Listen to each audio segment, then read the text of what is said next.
Deux mésaventures locales dont j'ai été témoin ont fourni le sujet d'une assez vive discussion dans mon café-cuisine, enfin le point de départ d'une discussion, parce que les sujets ne manquent pas en ce moment.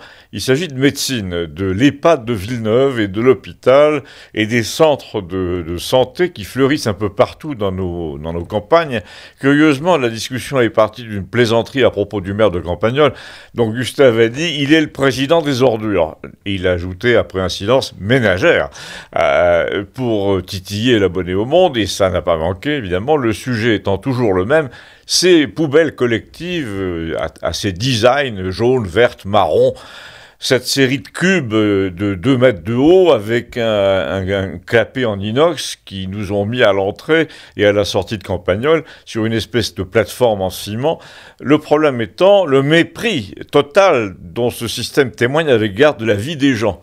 Oui, a dit Gustave, on est obligé désormais de s'organiser entre nous pour amoindrir les conséquences des décisions politiques publiques sur les habitants.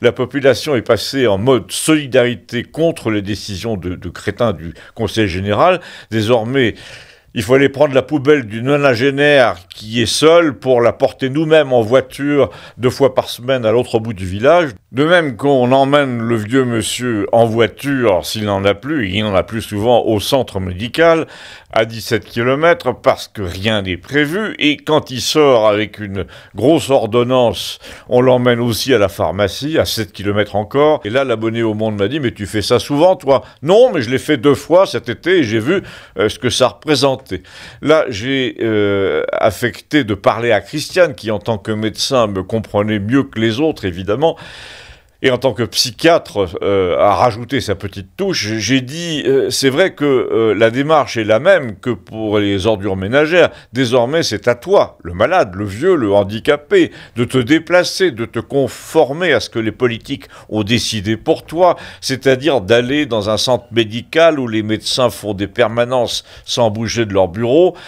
Alors il faut voir le centre médical, un bâtiment dessiné par un prétentieux qui se croit à Brasilia, tout en long, en gris, en noir, avec des fenêtres droites, des couloirs, des salles d'attente immenses, des comptoirs en béton couverts de formica turquoise ou violet. Enfin le pire de ce qu'aurait pu pondre un architecte SNCF, avec pire du pire, des jardins intérieurs triangulaires couverts de galets à la japonaise, sans la moindre plante. On s'attend à tout moment à entendre ta, vous savez, le truc de la SNCF, dans ces bâtiments où visiblement l'architecte a été payé 400 briques et le constructeur 3 millions d'euros.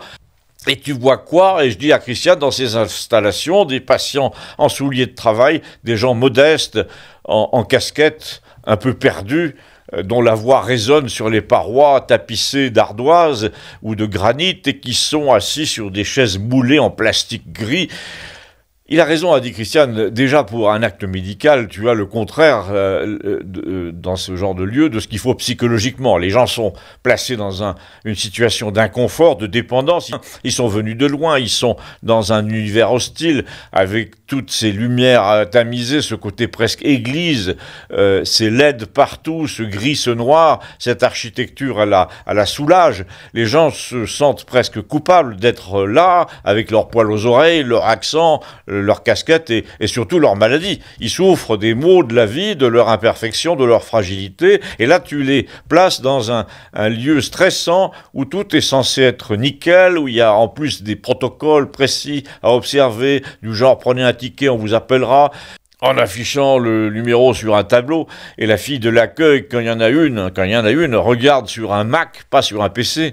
Un Mac, ça veut tout dire. Ah bon, a dit l'abonné au Monde, qu'est-ce que ça veut dire? Qu'est-ce que t'as contre les Macs? Et Hervé, qui était là, a dit, déjà, t'es le seul à en avoir, je te signale. Alors pour nous, c'est déjà un signe. En plus, il t'a coûté 2 briques, ton Mac. Moi, je t'aurais monté un Linux, a-t-il dit, pour 500 €, mais bon. En tout cas, Christiane a entièrement raison, a dit Bernard, moi qui suis appelé à faire le rebouteux dans les maisons, dans les fermes, 1 fois sur 2, c'est parce que je vais chez les gens, justement, qui veulent me voir. Après, ça relève de la chirurgie, s'il y a des trucs qui me dépassent, je renvoie vers le médecin local, mais la moitié des gens veulent qu'on les écoute d'abord chez eux. Et d'ailleurs, la moitié des gens veulent qu'on les écoute tout court, ce qui n'est pas le cas dans les centres médicaux où les médecins sont des ectoplasmes qui ressemblent à Sébastien Lecornu et dont toute l'attitude signifie « vous n'êtes pas là pour me raconter votre vie ». Et là, évidemment, tollé de l'abonné au Monde qui a dit « c'est gratuit, ça, comme méchanceté ». Non, c'est pas gratuit, puis c'est pas une méchanceté. Moi, dit Bernard, ça fait 6-7 ans que je suis là et je soigne les zonas et je commence même à prendre l'accent à force d'aller dans les fermes, tandis que dans un centre médical, les vieux se sentent coupables de ne pas parler pointu, ils ont l'impression de revenir au temps de la caserne quand ils devaient se présenter pour le service militaire. D'ailleurs, ils finissent par se traumatiser eux-mêmes. Déjà, la formalité de la carte vitale, le fait qu'on la demande avant toute chose sur le ton, est-ce que vous êtes en règle, est-ce que vous êtes un citoyen conforme, digne d'être soigné. Il a raison, a dit Christiane, les gens malades ont l'impression de n'être plus conformes, en général, au modèle de santé obligatoire et à l'institution. Et là, l'institution en rajoute une couche, en formant un personnel médical qui a l'air sorti d'un vaisseau spatial et qui fait des analyses sur des indigènes dans le genre abduction.